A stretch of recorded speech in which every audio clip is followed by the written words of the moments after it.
Hey there YouTube, AJ here.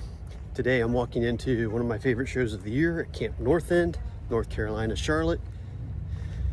This is a motorcycle and hot rod show and I love coming here. It's inside of well, I guess this whole area was an old Model T manufacturing campus, but the show itself is inside the original Charlotte Model T factory. So it's a really cool place for a show. So we'll see you inside.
That's a wrap from the 2025 Congregation Show here in Charlotte.